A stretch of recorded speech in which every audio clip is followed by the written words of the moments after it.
ओम शांति। बहुत समय पहले किसी एक देश का युवक जो कि सन्यासी हो चुका था, सारे विश्व की यात्रा पर निकला।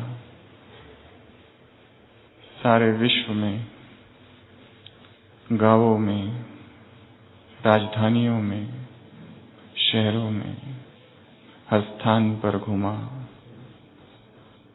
जब निकला था तब युवा था और अब बूढ़ा हो चुका था। पृथ्वी पर ऐसा कोई स्थान नहीं था जहां उसके कदम ना पड़े हो या उसकी वाणी। और अध्यात्म की खुशबू सारे विश्व में फैलाकर एक दिन वो अपने घर लौटा। अंदर आनंद था, जीवन सफल हुआ। जिस गांव का वो था, उसका राजा, उस देश का राजा, उसका मित्र था। दोनों साथ साथ बड़े हुए थे। एक राजा बन गया था और दूसरा सन्यासी। तो राजा को बहुत खुशी हुई कि मेरा मित्र इतनी कीर्ति, ऐसी उपलब्धियां कर वापस अपने देश आया है। दोनों मिले, बहुत खुश हुए और राजा ने पूछा, तुम सारे विश्व में घूमे, क्या तुमने मेरे लिए कोई वस्तु लाई है? तो उस वृद्ध सन्यासी ने कहा, मैंने बहुत सोचा कि आपके लिए क्या लाऊं, तुम्हारे लिए क्या लाऊं, क्योंकि जब भी सोचता और जिस भी वस्तु के बारे में सोचता तो तुरंत विचार आता कि तुम्हारे पास तो ये वस्तु होगी, क्योंकि तुम तो सम्राट हो चुके। बहुत सोच विचार करने के बाद परंतु मैं एक ऐसी वस्तु लाया हूं जो मैं एकांत में तुम्हें दूंगा। ये मेरी तरफ से तुम्हें सौगात होगी। राजा उत्सुक हो जाता है, ऐसी वो कौन सी वस्तु है जो इतनी एकांत में देनी पड़ रही है, और ऐसी वो कौन सी वस्तु है जो राजा के पास नहीं है और ये मित्र लाया है।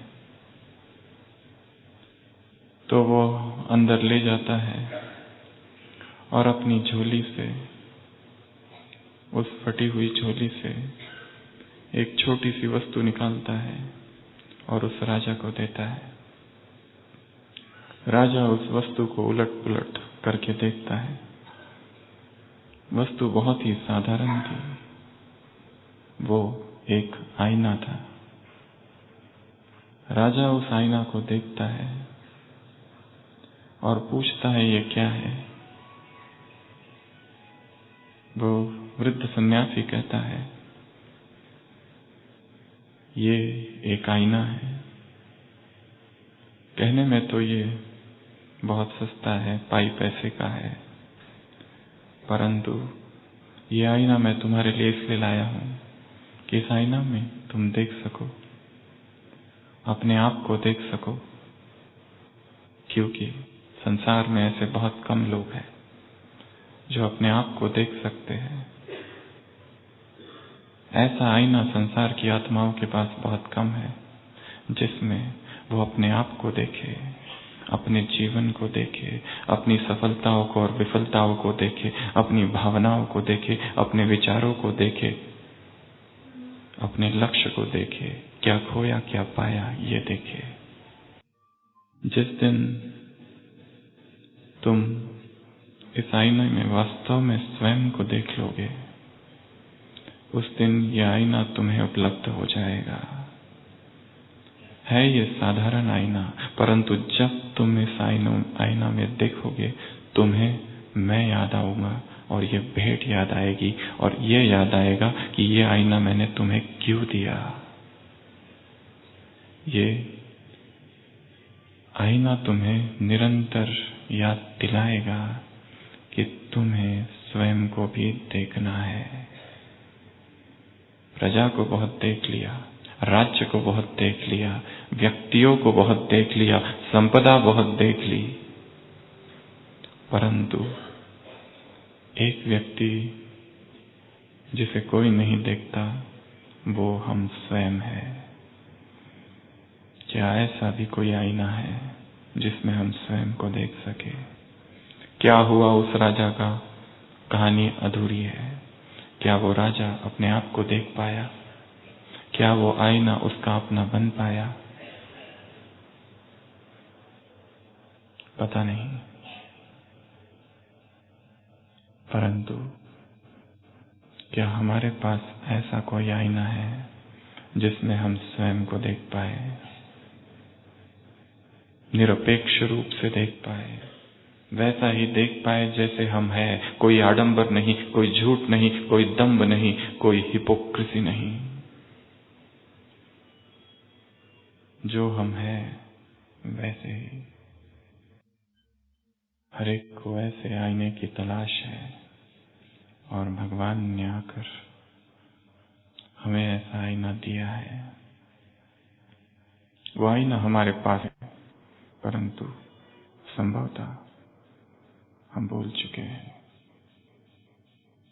बौद्ध धर्म में एक दूसरी ही ऐसी एक कहानी है।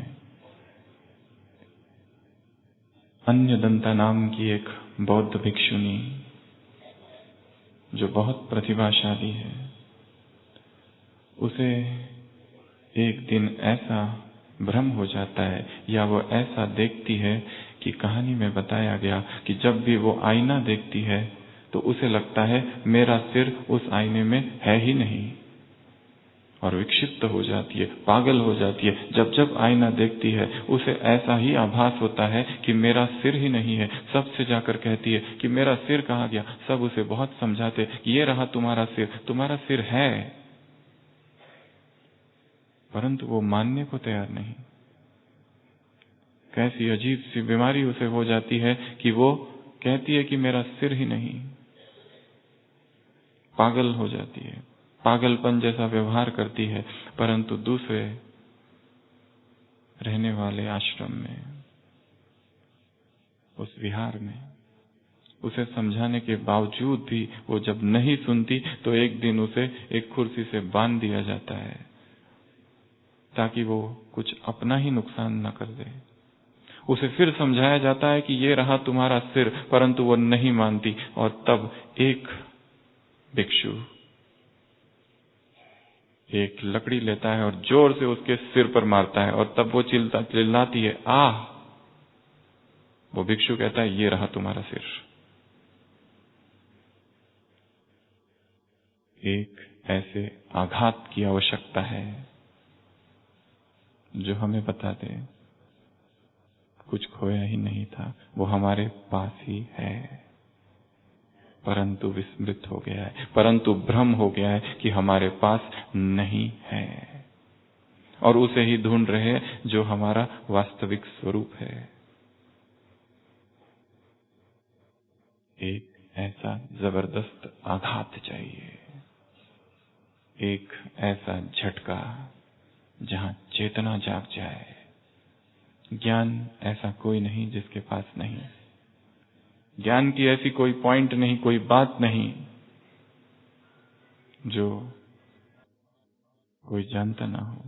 जिसने भगवान को जाना, जो भगवान का बना, जो उसकी श्रीमत पर चल रहा है, जिसने अपने आप को ब्राह्मण कहा, ब्रह्मा कुमार, ब्रह्मा कुमारी कहा, ज्ञान सबके पास है, परंतु धूल है विचारों की जो आईने पर जम जाती है और फिर हम देख नहीं पाते, समझ नहीं पाते, और फिर गलतियां होती है, विकर्म होते हैं, पाप होते हैं। अव्यक्त महावाक्य है बाबा के कि तुम्हें द्वापर से किए हुए पापों को भस्म करने में इतना पुरुषार्थ नहीं करना पड़ता जितना ब्राह्मण बनने के बाद किए हुए पाप, विकर्म, श्रीमत का उल्लंघन। इस ब्राह्मण जीवन में जो पाप हुए हैं, वहां एक का एक था अज्ञान में, यहां एक का 100 है। आज की मुरली में बाबा ने भागवत के 2 पात्रों को याद किया, एक धुंधुकारी और दूसरा अजामिल। अजामिल की जीवन यात्रा शायद कुछ ब्राह्मणों की जीवन यात्रा है।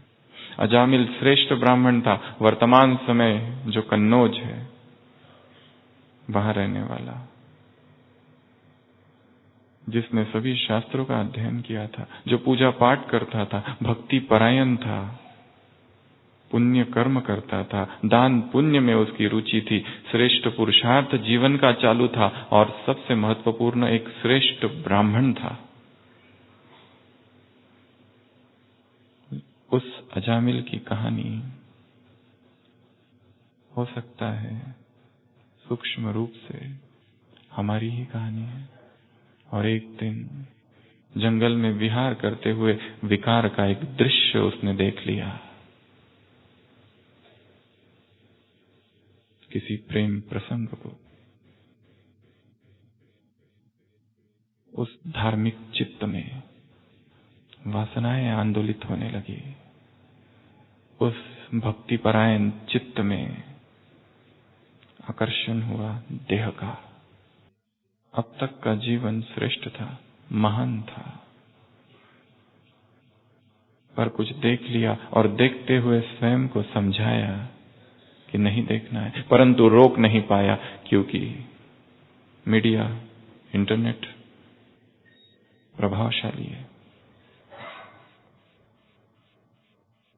मन मानता है कि इधर नहीं इधर, परंतु आत्मा परवश हो जाती है, विकारों के चंगुल में फंस जाती है। आज सुबह एक मुरली में महावाक्य है, भूतों को पूर्ण वश में करो। पूर्ण शब्द जोड़ा है बाबा ने। वह अजामिल बेचैन हो जाता है, विकारों की आग लगती है, आगे विक्षागमन, और फिर उस आत्मा की इच्छा पूर्ति के लिए पाप कर्म में प्रवृत्त होता है। वो सब कुछ छोड़ने लगता है जो पहले करता था, वह ज्ञान का चिंतन, वो शास्त्रों का अध्ययन, वो दान पुण्य, और एक विकारी आत्मा बन जाती है। वो आत्मा अजामिल दिखाया है। 9 पुत्र होते हैं उसको, उस वेश्या से। घर में पत्नी है और पत्नी गर्भवती होती है, और अचानक एक दिन साधु संतों का आगमन घर में हो जाता है। एक अवसर फिर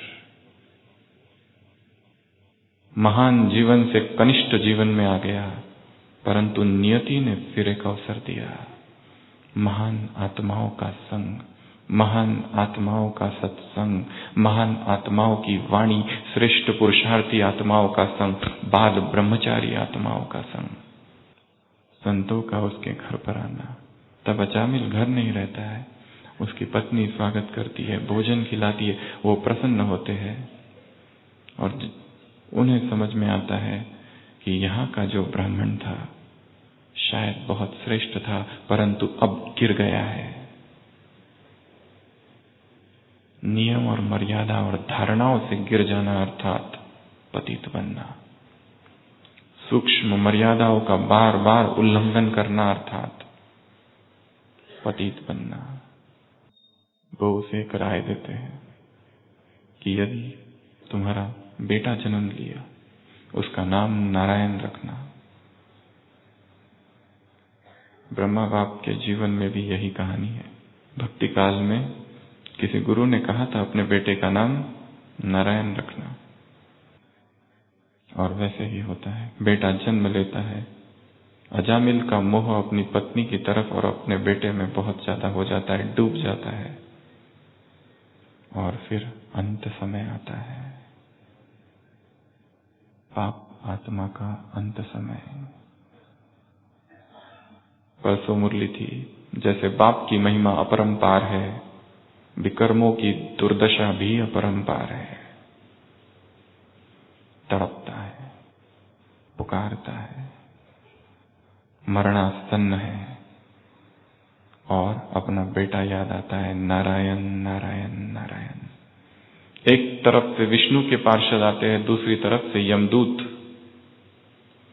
यमदूत लेने लगते हैं, परंतु विष्णु के पार्षद कहते हैं नहीं, क्योंकि इसने नारायण का नाम लिया इसलिए हम ले जाएंगे।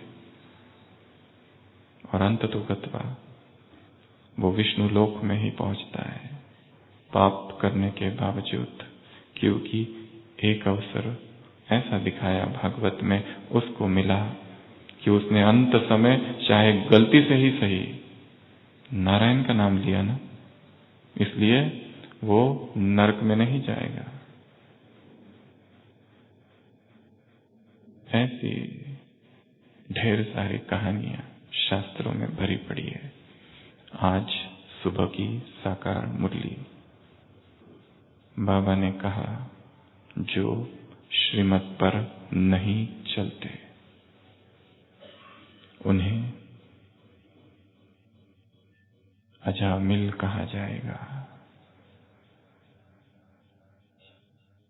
अजामिल अर्थात वो नहीं जो अज्ञानी है, अजामिल अर्थात वो जो यहां है और जो ज्ञान में है, और जो कभी तीव्र पुरुषार्थी थे, और जो कभी प्रभु प्रेम के रस में खो जाया करते थे, जो कभी एक दिन भी अमृत वेला मिस नहीं करते थे, जो कभी गॉडली बुलबुल थे, परंतु आज पता नहीं क्या हो गया, थकान सी आ गई है, मन की थकान, चेतना थक गई है। जो ऐसे श्रीमत से गिरे हैं, श्रीमत से इस तरह नीचे गिर जाना, श्रेष्ठ जीवन से इस तरह गिर जाना, अर्थात दंड जिनको मिला है, कहीं वो मैं तो नहीं। मुरली में एक जगह और एक वाक्य आया है, अपने दिल दर्पण में अपनी चाल को देखो। क्या करो? अपने दिल दर्पण में अपनी चाल को देखो। कहां पहुंचा हूं? क्या वही हूं जहां होना चाहिए था, या बिछड़ गया हूं, खो गया हूं? क्या उमंगे थी जब आया था, कितना महान योगी बनना था, परंतु योग भ्रष्ट तो नहीं हो गया। स्वयं को देखना है। बाबा ने हमें बहुत सारे दर्पण दिए हैं। पहला दर्पण है ज्ञान का दर्पण, दूसरा दर्पण है ब्रह्मा बाप के जीवन का दर्पण, तीसरा दर्पण है हमारा अपना देवी देवता स्वरूप, उसमें देखो, चौथा दर्पण हमारा अपना संपूर्ण फरिश्ता स्वरूप, पांचवा दर्पण कर्म, छठवां दर्पण अंतर मन, सातवां दर्पण समय, और आठवां दर्पण हमारा चेहरा। बार बार इन दर्पणों में देखना है, कहां हूं। अव्यक्त महावाक्य है बाबा के, समय तुम्हारी रचना है, तुम रचता हो। समय आगे भाग रहा है, तुम पीछे हो, और समय पीछे मुड़ मुड़ कर देखता है और कहता है, हे मेरे मालिको, कहां तक पहुंचे हो? और हम पीछे। तो जब आत्मा श्रीमत का उल्लंघन करती है, जब नियमों को तोड़ती है, इसलिए नहीं कि जानती नहीं, परंतु इसलिए क्योंकि इस समय परवश है, क्योंकि इस समय विस्मृत है, क्योंकि इस समय पाप के अधीन है, क्योंकि इस समय वह पुरुषार्थ नहीं रहा। तो ऐसी अजामिल आत्मा के दिल दर्पण में कौन से दोष है, क्या उस दर्पण में दिखता है, उसकी हम थोड़ी सी बातें करेंगे। ये दर्पण दिल का है। इस दर्पण के 7 दोष। किसी एक अव्यक्त मुरली में बाबा ने 5 प्रकार के ड्रेस गिनाए थे। 9 जनवरी 1980 इस अव्यक्त मुरली में बाबा ने 5 प्रकार के ड्रेस गिनाए थे जो तुम्हें कभी नहीं पहनने हैं, जिनका तुम्हें त्याग करना है। पहला ड्रेस मिट्टी का ड्रेस, अर्थात देहभान का ड्रेस। दूसरा, सभी एस से चालू होते हैं। पहला सॉइल अर्थात मिट्टी का ड्रेस। दूसरा स्किन का ड्रेस, चमड़ी का ड्रेस अर्थात क्रिमिनल आई, जहां आंखें चमड़ी को देखती है। स्त्री है, पुरुष है, सुंदर असुंदर, आत्मा न देखकर चमड़ी को देखना अर्थात वह चमड़ी का ड्रेस पहनना। तीसरा, बदबू वाला ड्रेस, स्मेल। लगाव है यदि देह में और देह के संबंधों में, तो वो बदबू वाला ड्रेस है। लगाव अर्थात बदबू। भगवान को ये बदबू पसंद नहीं। आज पूछा है साकार मुरली में, ब्राह्मण कुलभूषण स्वदर्शन चक्रधारी बच्चे बताओ। बाप पूछते हैं, बाप को कितना प्यार करते हो, आकाश के इतना या ब्रह्म तत्व के इतना? 2 बार पूछा है। आकाश से प्यार है, आकाश जैसा प्यार है, यह बहुत छोटा उससे भी। बदबू वाला ड्रेस अर्थात जहां व्यक्तियों में लगाव है, देहधारियों में लगाव है, संबंधों में लगाव है। कुमारी अर्थात संडे की मुरली, ना उसकी आंख किसी में डूबे, ना दूसरे की आंख उसमें डूबे। यदि किसी और की आंख हम में डूबती है तो वो हमारी कमजोरी है।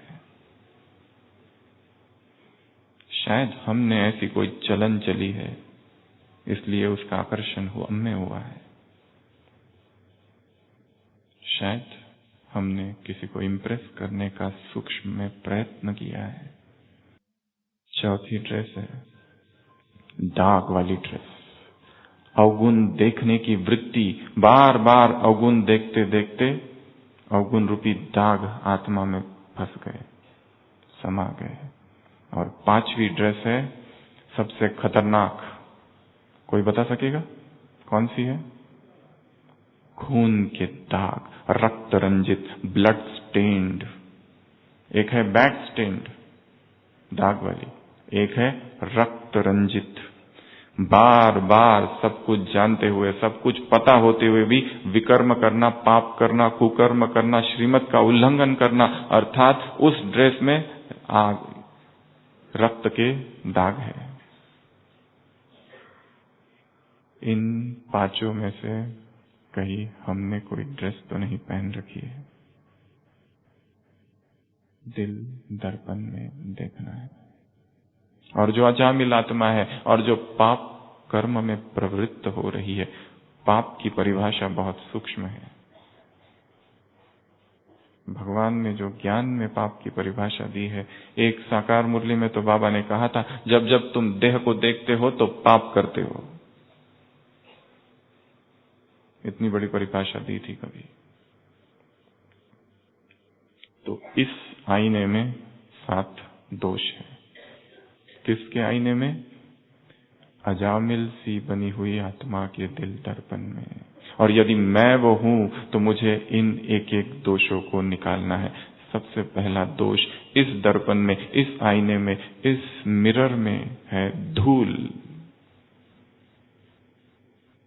जो अजामिल होगा उसके दिल दर्पण में धूल जमेगी। धूल है विकारों की धूल। स्थूल तो छोड़ दिया, काम क्रोध लोभ मोह। आज कहा था क्रोध छोड़ दिया, प्रतिज्ञा करते पर 5 मिनट के बाद फिर क्रोध करते हैं। क्रोध के अंश, काम का अंश, लोभ का अंश, सूक्ष्म में लोभ। संसार छोड़कर यहां आ गए, परंतु यदि हृदय में सूक्ष्म लोभ बैठा है, जैसे एक आदमी, हंसी की बात है, रात को उठता है, रात को नींद में ही अपनी पत्नी से कहता है मुझे मेरा चश्मा दो, मेरा चश्मा दो। और वो उठता है और चश्मा लेता है, तब तक आंख खुल जाती है। वो कहता है तुमने बहुत लेट कर दिया। पत्नी पूछती है क्या हुआ? वो कहता है एक देवदूत आया था और मुझे 9 सोने के सिक्के दे रहा था। पहले तो मुझे ये देखना था चश्मा लगा के कि ये सोने के सिक्के सही है या झूठे हैं, और दूसरा मुझे वो देवदूत कह रहा था ये लो 9 सिक्के, तो मैं कह रहा था 9 नहीं, मुझे 10 दो, और तुमने लेट कर दिया। फिर मैंने चश्मा पहना और फिर सोने की कोशिश की, और फिर कहा, पहले तो देवदूत बिल्कुल नहीं माना कि नहीं 9 ही दूंगा, पर फिर चश्मा लगाकर फिर सोया और बोला कि चलो भाई 9 ही दे दे। स्वप्न में भी लोभ है, स्वप्न में भी सूक्ष्म में लोभ पकड़ा हुआ है। तो सबसे पहला दोष है इस दर्पण का, धूल, विचारों की धूल। विचार ही धूल है। इसके लिए निरंतर सफाई की आवश्यकता है। कोई चीज ऐसी ही रख दी जाए, सुबह साफ कर दो, शाम को देखो तो धूल है, शाम को देखो तो धूल है, फिर मन की क्या बात? सारे दिन भर क्या क्या कर रहा है? धूल तो बैठ ही जाती है। अहंकार की धूल, मैंने किया की धूल, मैं ये हूं, इसकी धूल। तो सबसे पहले अपने अंतर मन में, इस दिल के दर्पण में यह देखना है कि सूक्ष्म धूल तो कहीं नहीं, dust and dirt of vices, और यदि है तो मिटाओ, बार बार मिटाओ। गलत रास्ते पर चले गए हैं, इतना साहस हो कि रुके और फिर वापस आए। धार्मिक चित्त अर्थात साहसी चित्त, जो शर्म महसूस ना करे कि मैं कहां भटक गया, फिर से रुको और फिर से यात्रा चालू करो। बाबा मुरलियों में कहते हैं, वो लोग ये मानने को तैयार नहीं कि हम पतित हैं। जब पहले माने हम पतित हैं तब तो पावन बनेंगे। जब पहले माने हमारी दुर्गति हो गई है तब तो सद्गति का मार्ग मिलेगा। जब पहले ये मान ले कि हाँ, मैं भी इस ब्राह्मण जीवन में, इस श्रेष्ठ जीवन में श्रेष्ठ पुरुषार्थ करने के बाद भी आज अजामिल तो नहीं। इतनी धूल जमी है, कुछ भी दिखाई नहीं देता इस आईने में। कैसे देखूं स्वयं को? इस धूल को ठीक करना है, साफ करना है। तो पहला है धूल, दूसरा है दाग। अवगुणों के दाग इस आईने पर है। जैसे उस आईने पर टूथपेस्ट अलग अलग दाग आ जाते हैं, क्रीम या और कोई, उसी तरह इस दिल के दर्पण में अवगुणों के दाग। अवगुण देखते देखते देखते देखते कब अंदर चले गए और कब धारणा होगी पता ही नहीं चला। इसके लिए कितनी आवश्यकता है खुद के दिल दर्पण को देखना, खुद की सफाई निरंतर चालू रखना। जब भी कोई कहे कि मेरा दर्पण बहुत स्वच्छ है, उसी समय दर्पण में धूल आ गई, दाग लग गया। इस दाग को मिटाना। और कोई कोई दाग बहुत गहरे हैं, इतने गहरे हैं। आज सुबह की मुरली, असली जन्म जन्मांतर की आदतें हैं, टाइम तो लगेगा। असली जन्म जन्मांतर की आदतें हैं, टाइम तो लगेगा मिटाने को। परंतु पहले ये तो पता चल जाए कि दाग है। हम यदि न माने कि दाग तो है ही नहीं, तो मिटेगा भी नहीं। कोई रोगी ये कहे मैं बीमार हूं ही नहीं, तो कैसे उसे जबरदस्ती ठीक किया जाए? कोई लेटा हुआ है, सोया हुआ है, उसे जगाया जा सकता है, परंतु जो सोने का ढोंग कर रहा है उसे कैसे जगाए? क्या उसे जगा सकते हैं? जो सोया नहीं है परंतु ढोंग कर रहा है, स्वयं स्वयं को नहीं छलना है। आत्मवंचना, सेल्फ डिसेप्शन। तो दूसरा है धूल, अवगुण। देखते देखते देखते देखते कब प्रवेश कर गए, वर्णन करते करते करते कब प्रवेश कर गए पता ही नहीं चला। परंतु हम तो उनके बारे में कह रहे थे, हम तो ऐसे नहीं है। वो ऐसा करते हैं, उसने ऐसा किया, परंतु वर्णन ही धीरे धीरे दर्पण को रंग देता है। तीसरा है फागी। दर्पण को क्या हो जाता है? दिखता नहीं, धुंधला, क्लाउडी, मिस्टी, फॉगी। आलस और अलबेलेपन की फागी। जब जब श्रीमत का उल्लंघन होगा और आत्मा जामिल बनेगी, तब तब फागी लगेगी। दर्पण में कुछ भी नहीं दिखाई देगा, आलस्य आएगा। पता है, अभी अभी अमृत वेले पर बाबा ने कहा संसार के लोग 8 घंटा सोते हैं, तुम्हारी नींद आधी होनी चाहिए। अमृत वेले के समय सन्नाटा होता है, अमृत वेले ऐसी शांति होती है, अशरीरी बनना सहज है, याद पक्की हो जाती है, असर सारे दिन भर चलता है, कमाई का सर्वोत्तम समय है, हल्कापन है। जैसे संसार मरा पड़ा है, मूल वतन है। सुनी ना, अभी अभी मुरली थी, कल ही थी। परंतु आलस घेरे हुए, आलस की फागी। आए थे तपस्या करने और रात हाथ से निकल दी जा रही है, और तपस्या रात के उस सन्नाटे में की जाती है जब संसार सोया पड़ा है। और वो समय यदि हमारा भी नींद में जा रहा है, तो हम में और संसार की आत्माओं में क्या अंतर? इस फागी को मिटाना है। आग लानी है, आग। गर्मी पुरुषार्थ की, वैराग की, तप की, संन्यास की, त्याग की। चौथा है खरोच। आईने पर खरोच पड़ जाती है कभी कभी। जो अजामिल आत्मा होगी, उस आईने पर उसके हृदय में दुख की खरोचे होगी। किसी ने कुछ कहा दुखी, किसी कुछ हुआ उदास, इतनी सारी खरोचे आईने में। और ऐसी खरोच वाला आईना, ऐसा स्क्रैचेस वाला आईना, कैसे हम देख पाएंगे उसमें? बात बात पर दुखी, बात बात पर आंखों से आंसू। माया तुम्हें दुर्भाग्यशाली बनाती है। सुबह कहा आज, क्या ऐसी खरोचों से हम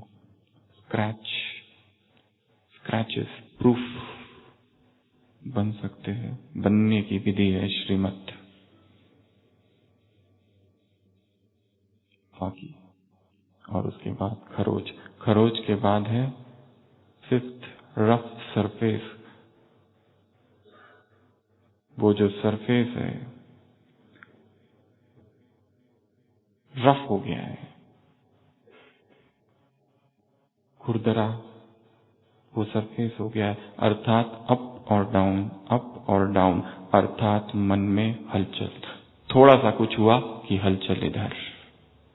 हर चीज मन को हलचल में लाती है, हर चीज मन को डिस्टर्ब करती है। जो जो समस्या, विघ्न, परिस्थिति कुछ भी जीवन में आ रहा है, वो डिस्टर्ब करे, अर्थात वो रफ सरफेस हो गया है आईना। और ऐसे रफ सरफेस वाले आईने में हम नहीं देख पाएंगे।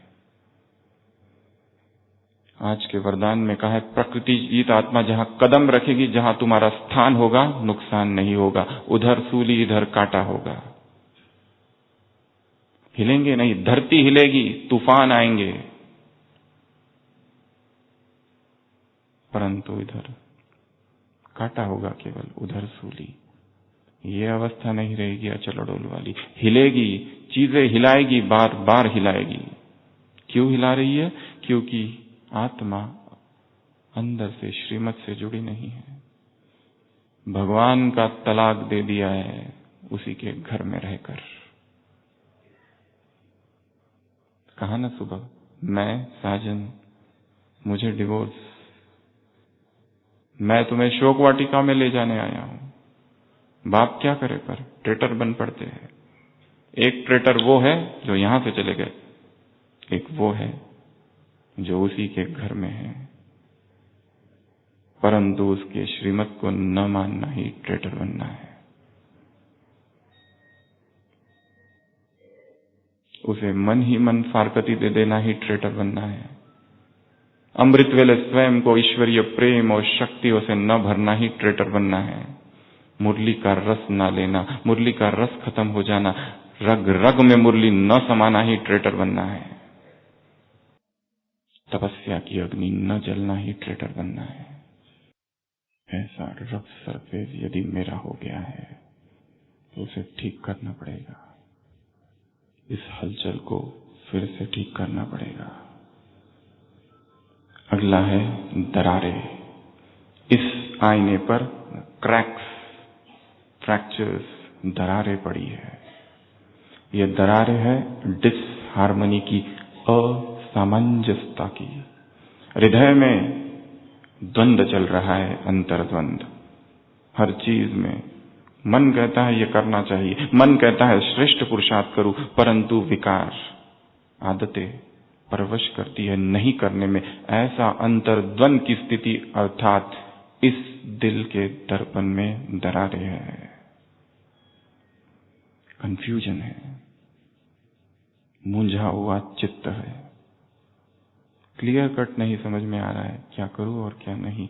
टू बी और नॉट टू बी, शेक्सपियर के हैमलेट की स्थिति है। करूं या नहीं करूं, सुबह जल्दी उठूं या लेट उठूं, मुरली कितनी बार पढ़ूं, कितना उसका रस लूं, कितना उस पर चिंतन करूं। वाक्य वाक्य में रहस्य है। रहस्य हाथों में आ रहे और हाथों से बहे जा रहे हैं, पकड़ा नहीं है। एक साधुओं का सम्मेलन होता है जिसमें बहुत बड़े बड़े योगी पुरुष और प्रवचन करने वाले वक्ता आते हैं। सारे दिन भर सभा चलती है, हर एक धुआंधार प्रवचन करता है और फिर आपस में मिलते हैं। और आपस में जब मिलने लगते हैं तो कहते हैं आप अपने आप से क्या छुपाना, हम सब एक ही कैटेगरी के हैं। इनर सर्कल महात्माओं का। एक महात्मा कहता है मैं क्या बताऊं, सारे दिन भर मैंने सारे उम्र भर ब्रह्मचर्य पर लेक्चर दिए। हर भाषण में मैंने कहा ब्रह्मचर्य सबसे श्रेष्ठ है, काम महाशत्रु आदि मध्य अंत दुख देता है, पर क्या अब आपसे क्या छुपाऊं, मैं आज तक पालन नहीं कर पाया। साधुओं की आपस की बातें। दूसरा कहता है मैं अपने बारे में क्या बताऊं, हमेशा हर प्रवचन में ये कहता हूं कि धन का लोभ छोड़ दो, परंतु मैं खुद जब तक पैसे नहीं गिन लेता मुझे नींद ही नहीं आती है। इनर सर्कल, आंतरिक बातें। तीसरा कहता है अब मैं अपने बारे में, अब तुम लोगों ने इतना बता ही दिया तो मैं अपनी भी बात बता देता हूं। पद का लालच अब तक छूटा नहीं है। मुझे जब तक पद नहीं मिल जाता, नाम नहीं हो जाता, और मैं अपने हर प्रवचन में कहता हूं कि ये नाम मान शान से बिल्कुल परे जाना है, और उतना ही जोरदार कहता हूं, परंतु अंदर से इच्छा इतनी ज्यादा है क्या बताऊं। और जब ये तीन लोग बात करते, चौथा भागने लगता है। वो कहता है तुम कहां जा रहे हो, वो कहता है मेरी भी एक आदत है। और मैं अपने हर प्रवचन में ये कहता हूं कि अंतर्मुखी रहो, इधर की बात उधर नहीं करो, चुगली नहीं करूं, परंतु जब मैं अब सबकी बातें अब सारी दुनिया को बताना दूं, यही मेरी आदत है, तब तक मुझे चैन नहीं। तो दरारें हैं, डिसहार्मनी, असामंजस्यता की स्थिति है। मन में हलचल, एक मन कुछ कह रहा है, दूसरा मन कुछ कह रहा है, अंतर्द्वंद चालू है। ये 7वां। और 8वां है आईने का टूट जाना, टुकड़े टुकड़े हो जाना। कैसे देखोगे उस आईने में, और देख कैसे पाओगे उस समग्र चेतना को कैसे देख पाओगे, क्योंकि आईना खंड खंड हो गया है, टूट गया है आईना। ऐसी अजामिल की आत्मा का अर्थात कई अर्थ है, बट गया है, कईयों से प्यार हो गया है। यहां रहते यहां वालों के ही प्यार में फंस गए। किसी एक अव्यक्त वाणी में बाबा ने टीचर्स से बातें की थी। टीचर्स को कहा था, टीचर्स को बहुत प्यार से सेवा करनी है और किसी के प्यार में फंसकर सेवा नहीं करनी है। दो बातें कही थी। बहुत प्यार से सेवा करो, परंतु किसी के प्यार में फंसकर सेवा नहीं करो।